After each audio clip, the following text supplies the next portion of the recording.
আসসালামু আলাইকুম। এটিএন বাংলা গ্রামগঞ্জের খবরে সবাইকে স্বাগত জানাচ্ছি অনামিকা হাসান পুনম।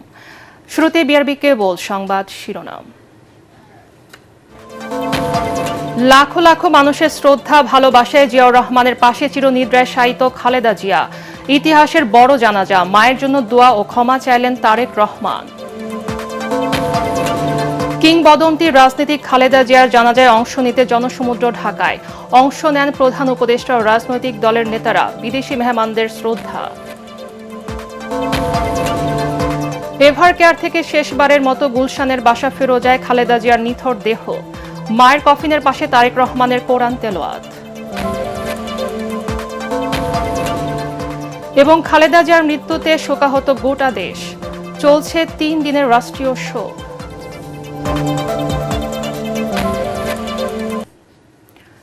শুনছিলেন বিআরবি কেবল সংবাদ শিরোনাম, এবার বিস্তারিত। চিরনিদ্রায় শায়িত হলেন সাবেক প্রধানমন্ত্রী আপসহীন নেতা বেগম খালেদা জিয়া। স্বামী শহীদ প্রেসিডেন্ট জিয়াউর রহমানের কবরের পাশে তাকে দাফন করা হয়। এর আগে দুপুর 3টা 5 মিনিটে খালেদা জিয়ার জানাজা সম্পন্ন হয়। জাতীয় মসজিদ বায়তুল মোকাররমের খতিব মুফতি মোহাম্মদ আব্দুল মালেক তার জানাজা পড়ান। এ সময় জানাজাস্থলে উপস্থিত হয়ে সবার কাছে মায়ের জন্য দোয়া ও ক্ষমা চান ছেলে তারেক রহমান। এদিকে কিংবদন্তি এই রাজনীতিককে শেষ বিদায় জানাতে লাখ লাখ মানুষ মানিক মিয়া এভিনিউতে আসেন। মানুষের এই ঢল জানাজাস্থল ছাড়িয়ে বিজয় সরণি, খামারবাড়ি, কারওয়ান বাজার, ফার্মগেট, শাহবাগ, মোহাম্মদপুর, মগবাজার, জাহাঙ্গীর গেট, শ্যামলী, মিরপুর, তেজগাঁয়ে ছড়িয়ে পড়ে। ভোররাত থেকে দলে দলে মানুষ পায়ে হেঁটে জানাজা স্থলের আশেপাশে জড়ো হতে থাকে। শহীদ প্রেসিডেন্ট জিয়াউর রহমান, মহান মুক্তিযোদ্ধা।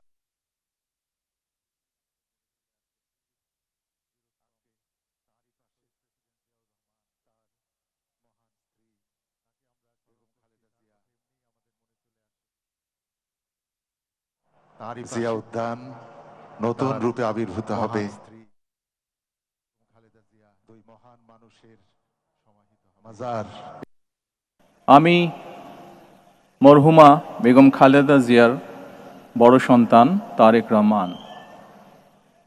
আমি আজকে এখানে উপস্থিত সকল ভাইয়েরা এবং বোনেরা যারা উপস্থিত আছেন,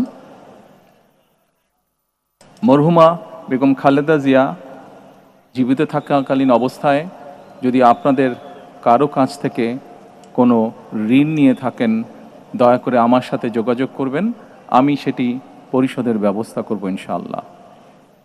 একই সাথে উনি জীবিত থাকাকালীন অবস্থায় ওনার কোনো ব্যবহারে, ওনার কোনো কথায় যদি কেউ আঘাত পেয়ে থাকেন, তাহলে মরহুমার পক্ষ থেকে আমি আপনাদের কাছে ক্ষমা প্রার্থী। দোয়া করবেন আল্লাহ তাআলা যাতে ওনাকে বেহেশত দান করেন। আসসালামু আলাইকুম। আসসালামু আলাইকুম। এর আগে বিএনপি চেয়ারপারসন বেগম খালেদা জিয়ার জানাজায় অংশ নিতে সকাল থেকেই রাজধানীর মানিক মিয়া এভিনিউয়ে লাখো শোকার্ত মানুষের ঢল নামে। ভোররাত থেকে দলে দলে মানুষ পায়ে হেঁটে জানাজা স্থলের আশেপাশে জড়ো হতে থাকে। দলীয় নেতাকর্মী ও সাধারণ মানুষের ঢল সামলাতে সকাল 10টার পর জাতীয় সংসদের দক্ষিণ প্লাজার প্রবেশপথ খুলে দেওয়া হয়। উন্মুক্ত করে দেওয়া হয় দক্ষিণ প্লাজার 2টি বড় মাঠও। মুহূর্তের মধ্যে দেশের বিভিন্ন প্রান্ত থেকে আসা মানুষের জনস্রোতে পরিপূর্ণ হয়ে ওঠে মাঠগুলো। এ সময় মাইকে পুরো এলাকায় ধ্বনিত হয় পবিত্র কোরআন তেলাওয়াত। বড় বড় এলইডি স্ক্রিনে প্রদর্শিত হয় বেগম খালেদা জিয়ার বর্ণাঢ্য রাজনৈতিক জীবনের তথ্যচিত্র। শোকার্ত মানুষ জানান আপসহীন দেশনেত্রীকে হারানোর কষ্টের কথা।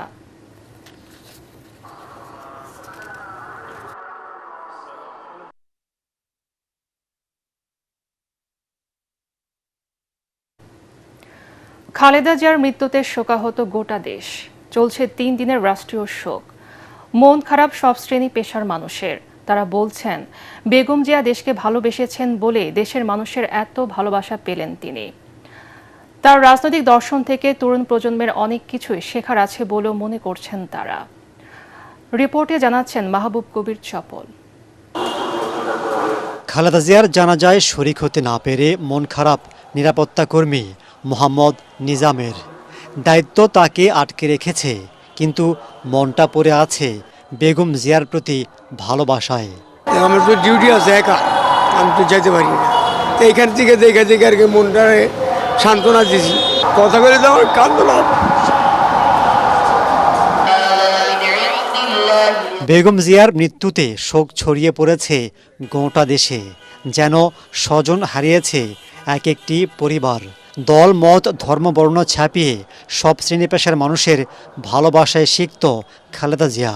উনি একজন আপসী নেত্রী ছিল, তাই যার কারণে ওনাকে আল্লাহ তাআলার থেকে এই সম্মান দেওয়া হয়। সম্মান দেওয়ার মালিক আল্লাহ। তার মৃত্যুতে আমি অবশ্যই শোকাহত, কারণ দেশের প্রথম নারী প্রধানমন্ত্রী বাংলাদেশের, তিনি দেশের নারীদের জন্য অনেক কিছুই করেছেন। বেগম জিয়ার মৃত্যু সংবাদ শোনার পরে গতকালকে থেকে আমি অনেকবার কান্না করেছি। আমরাও শোকাহত, অবশ্যই ভালো লোক ছিল। মেঘের আড়ালে মন খারাপ করে থাকা সূর্যটা এদিন বেরিয়ে এসে কিরণ ছড়িয়েছে। হয়তো ইতিহাসের সেরা জানাজাকে স্মরণীয় রাখতে উষ্ণতা বিলিয়েছে। বিএনপি চেয়ারপারসনের মৃত্যুতে বুধবার সাধারণ ছুটি, 3 দিনের রাষ্ট্রীয় শোক চলবে শুক্রবার পর্যন্ত। অর্ধনমিত রাখা হয়েছে জাতীয় পতাকা। শোককে শক্তিতে পরিণত করে বেগম জিয়ার রাজনৈতিক দর্শন থেকে অনেক কিছুই শেখার আছে বলে মনে করছে তরুণ প্রজন্ম। তরুণদের শেখা উচিত যে তার অনুসারী হিসাবে চলা। তার পথ ধরে যদি আমরা রাজনীতিতে এগিয়ে যাই, ইনশাল্লাহ এই দেশ অনেক দূর এগিয়ে যাবে। আমরা যদি এই জিনিসটা একটু নিতে পারি ওনার কাছ থেকে, এই আদর্শটা যে দেশকে ভালোবাসার, সো এটা হয়তো বা তরুণদের একটু চেঞ্জেস হতে পারে আমি মনে করি আর কি। এমন মুহূর্তে বছরের শেষ দিন উদযাপনে তেমন আগ্রহ নেই সাধারণ মানুষের। আমার মনে হয় যে এখানে সেলিব্রেশনের কিছু নেই, বাট আমার মনে হয় যে আজকে আমাদের ওনাকে স্মরণ করা উচিত। আমাদের নতুন বছর আসবে, কিন্তু এরকম নেত্রী আর আসবে না, এজন্য আজকে দিনটা শোক হিসাবে পালন করা উত্তম। দেশকে ভালোবাসায় দেশের মানুষের এত ভালোবাসা পাচ্ছেন বেগম জিয়া। রাষ্ট্র পরিচালনায় কিছু ভুল ত্রুটি থাকতে পারে, তবে তা ছাপিয়ে গেছে তার ভালো কাজের নিচে। বেগম জিয়ার কাছ থেকে তরুণ প্রজন্ম অনেক কিছুই শিখতে পারে বলে মনে করছেন সাধারণ মানুষ। মাহবুব কবির চপল, ATN বাংলা, ঢাকা। বিএনপি চেয়ারপারসন ও সাবেক প্রধানমন্ত্রী বেগম খালেদা জিয়ার মৃত্যুতে সারা দেশে 3 দিনের রাষ্ট্রীয় শোক পালিত হচ্ছে। এই উপলক্ষে বরিশালের সকল সরকারি ও বেসরকারি প্রতিষ্ঠান, শিক্ষা প্রতিষ্ঠান, দোকান ও ব্যবসা প্রতিষ্ঠানে জাতীয় পতাকা অর্ধনমিতভাবে উত্তোলন করা হয়। এছাড়া বিএনপি অফিসের সামনে জাতীয় পতাকা অর্ধনমিত এবং দলীয় ও কালো পতাকা উত্তোলন করা হয়েছে। সরকারি ছুটির কারণে বন্ধ রয়েছে সকল অফিস আদালত। জামালপুরে পালন করা হচ্ছে 3 দিনের রাষ্ট্রীয় শোক। এই কর্মসূচির অংশ হিসেবে জামালপুরে সরকারি, আধা সরকারি, স্বায়ত্তশাসিত প্রতিষ্ঠান, শিক্ষা প্রতিষ্ঠান, জামালপুর প্রেস ক্লাব ও বেসরকারি ভবনগুলোতে জাতীয় পতাকা অর্ধনমিত রাখা হয়েছে। চট্টগ্রামে অনুষ্ঠিত হয়েছে বেগম খালেদা জিয়ার গায়েবানা জানাজা। দুপুরে নগরীর জমিয়াতুল ফালাহ শাহী জামে মসজিদ প্রাঙ্গণে আয়োজিত জানাজায় বিভিন্ন শ্রেণী পেশার মানুষ অংশ নেন। দুপুরে চট্টগ্রাম বিশ্ববিদ্যালয় প্রশাসনের উদ্যোগেও ক্যাম্পাসে অনুষ্ঠিত হয় গায়েবানা জানাজা। এতে ভিসি সহ শিক্ষক শিক্ষার্থীরা অংশ নেন। জানাজা শেষে বেগম খালেদা জিয়ার বিদেহী আত্মার মাগফিরাত কামনা করে দোয়া করা হয়। বগুড়ায় বেলা 3:15টার দিকে শহরের ঐতিহ্যবাহী আলতাফুন্নেসা খেলার মাঠে গায়েবানা জানাজা অনুষ্ঠিত হয়। নির্ধারিত সময়ের আগেই পরিপূর্ণ হয়ে যায় মাঠ ও আশপাশের এলাকা। জানাজায় স্থানীয় বিএনপির নেতাকর্মী সহ হাজার হাজার সাধারণ মানুষ অংশ নেন। এদিকে খালেদা জিয়ার মৃত্যুতে কিছু খাবার ও ওষুধের দোকান ছাড়া নিউ মার্কেট সহ শহরের প্রধান বিপণী, বিতান, শপিং মল ও ছোট বড় সব ব্যবসা প্রতিষ্ঠান স্বতঃস্ফূর্তভাবে বন্ধ রাখেন ব্যবসায়ীরা। খাগড়াছড়িতে খতমে কোরআন ও দোয়াসহ বিভিন্ন শোক কর্মসূচির আয়োজন করা হয়। জেলা বিএনপি কার্যালয়ে এসব শোক কর্মসূচির উদ্বোধন করেন জেলা বিএনপির সভাপতি ও সাবেক সংসদ সদস্য ওয়াদুদ ভুইয়া। অনুষ্ঠানে জেলা বিএনপির সাধারণ সম্পাদক MN আফসার সহ অন্যান্য নেতারা উপস্থিত ছিলেন। খালেদা জিয়ার মৃত্যুতে সিরাজগঞ্জ জেলা মুক্তিযোদ্ধা ও সদর উপজেলা মুক্তিযোদ্ধা ইউনিট কমান্ডের পক্ষ থেকে বিভিন্ন কর্মসূচি পালন করা হয়। জেলা মুক্তিযোদ্ধা ইউনিট কমান্ডের উপদেষ্টা মুক্তিযোদ্ধা আজিজুর রহমান দুলাল ও পলাশডাঙ্গা যুব শিবিরের প্রতিষ্ঠাতা পরিচালক মুক্তিযোদ্ধা আজিজুর রহমান দুলাল সহ অন্যান্যরা এ সময় উপস্থিত ছিলেন।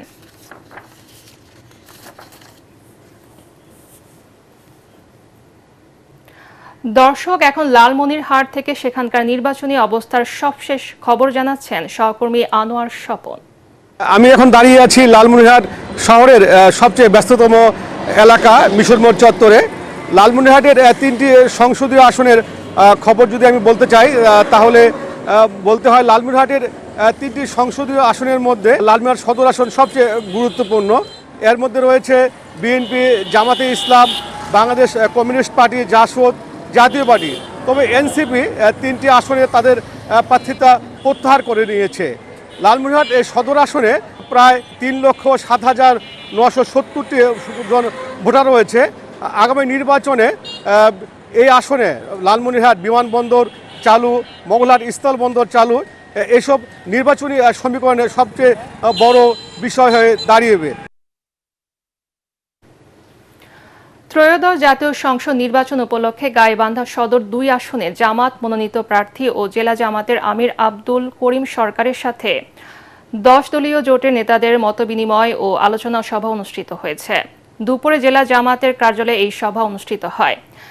জেলা খেলাফত মজলিসের সভাপতি আব্দুল হামিদ, জেলা বিটিপির সভাপতি সুলতান মাহমুদ, জাতীয় নাগরিক পার্টির কেন্দ্রীয় কমিটির সদস্য ফিহাদুর রহমান দিবস, জেলা ছাত্র শিবিরের সভাপতি উম্মে রুম্মাত সহ অন্যান্যরা এই সময় উপস্থিত ছিলেন। সভায় বক্তারা আগামী নির্বাচনে সদর আসনে দাঁড়িপাল্লা প্রতীককে বিজয়ী করার লক্ষ্যে সকলকে ঐক্যবদ্ধ থাকার দৃঢ় প্রত্যয় ব্যক্ত করেন। মাদারীপুরে আধিপত্য বিস্তারকে কেন্দ্র করে 2 পক্ষের সংঘর্ষের ঘটনা ঘটেছে। এ সময় অর্ধশত ককটেল বিস্ফোরণ হয়, ভাঙচুর করা হয় দোকানপাট, আহত হয় অন্তত 5 জন। মঙ্গলবার দুপুর 2টা থেকে সন্ধ্যা পর্যন্ত সদর উপজেলার মোস্তাফাপুরে বিরতিহীনভাবে চলে এই সংঘর্ষ। পরে পুলিশ ও সেনাবাহিনীর সদস্যরা ঘটনাস্থলে পৌঁছে পরিস্থিতি নিয়ন্ত্রণে আনে। প্রচণ্ড ঠান্ডায় ঢাকা সহ সারা দেশের জনজীবন বিপর্যস্ত। এর মধ্যে চুয়াডাঙ্গায় সূর্যে দেখা নেই 4 দিন ধরে। একদিনের ব্যবধানে তাপমাত্রা কমে গেছে 4.5 ডিগ্রি সেলসিয়াস। গতকাল চুয়াডাঙ্গায় 12.5 ডিগ্রি সেলসিয়াস তাপমাত্রা রেকর্ড করা হলেও বুধবার তা কমে 8 ডিগ্রি সেলসিয়াসে দাঁড়িয়েছে। হিমেল হাওয়া আর গুড়ি বৃষ্টির মতো কুয়াশার কারণে ব্যাহত হচ্ছে স্বাভাবিক কাজকর্ম। হাসপাতালগুলোতে বাড়ছে ঠান্ডাজনিত রোগীর সংখ্যা। কুড়িগ্রামে গত 4 দিন ধরে সকালে সূর্য উঁকি দিলেও কনকনে ঠান্ডায় মানুষের দুর্ভোগ বেড়ে গেছে। কুড়িগ্রামে আজ সর্বনিম্ন তাপমাত্রা রেকর্ড করা হয় 12.5 ডিগ্রি সেলসিয়াস। ঘন কুয়াশা ও শীতের তীব্রতায় সবচেয়ে বেশি বিপাকে পড়েছেন কৃষি, শ্রমিক ও খেটে খাওয়া মানুষেরা। লালমনিরহাটে গত 1 সপ্তাহ থেকে দেখা মিলছে না সূর্যের। ঘন কুয়াশার কারণে দিনের বেলাতেও সড়কে যানবাহন চলাচল করছে হেডলাইট জ্বালিয়ে। ঠান্ডার কারণে বাড়ছে জ্বর, সর্দি সহ বিভিন্ন রোগে আক্রান্তের সংখ্যা।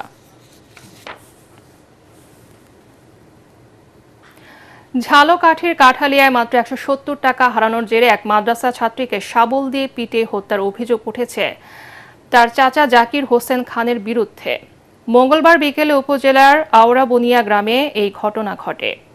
নিহত লামিয়া আক্তার অভিযুক্তের বড় ভাই ফারুক খানের সৎ মেয়ে এবং উত্তর চরেল হাশেমিয়া দাখিল মাদ্রাসার 10ম শ্রেণীর ছাত্রী ছিল।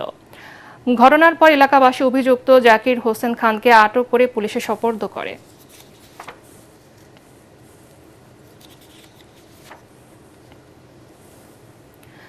বিএনপি চেয়ারপারসন বেগম খালেদা জিয়ার মৃত্যুতে আজ সাধারণ ছুটি থাকলেও বেনাপোল বন্দর দিয়ে ভারত বাংলাদেশের মধ্যে আমদানি রপ্তানি কার্যক্রম স্বাভাবিক রয়েছে।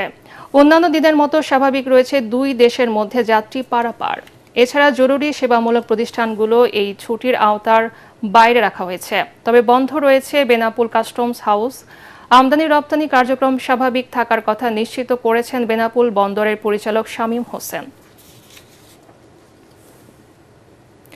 হবিগঞ্জে আধুনিক প্রযুক্তির মাধ্যমে অধিক ফসল উৎপাদনের লক্ষ্যে কৃষকদের প্রশিক্ষণ দেওয়া হয়েছে।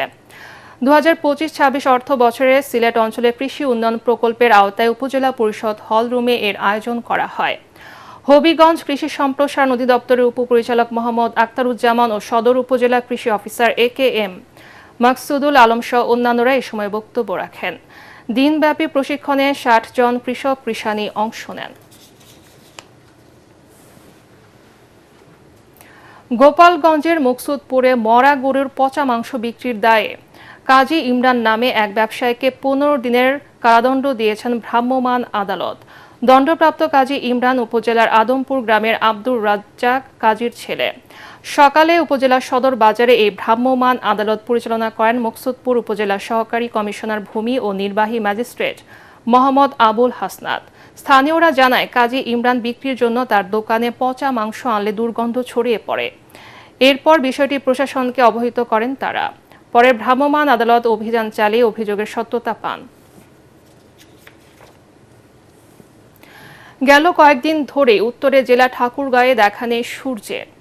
সারাদিন বইছে হিমেল হাওয়া। ঠান্ডায় বিপাকে নিম্ন আয়ের মানুষেরা। এমনি কনকনে শীতে রাতের আধারে শীতার্তদের পাশে নিজেই কম্বল নিয়ে ছুটে গেলেন জেলা প্রশাসক ইশরাত ফারজানা। মঙ্গলবার রাতে সদর উপজেলার আউলিয়াপুর ও বালিয়া ইউনিয়নের বিভিন্ন শীতার্ত মানুষের বাসায় ও সড়কের বিভিন্ন স্থানে তিনি শীতবস্ত্র বিতরণ করেন। এ সময় শীতার্ত মানুষদের খাদ্য সামগ্রীও দেওয়া হয়।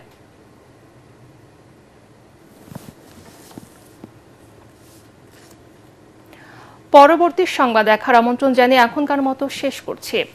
এটেন বাংলা সংবাদ ইউটিউবে দেখতে ব্রাউজ করুন, YouTube/ATN বাংলা নিউজ। ধন্যবাদ সবাইকে।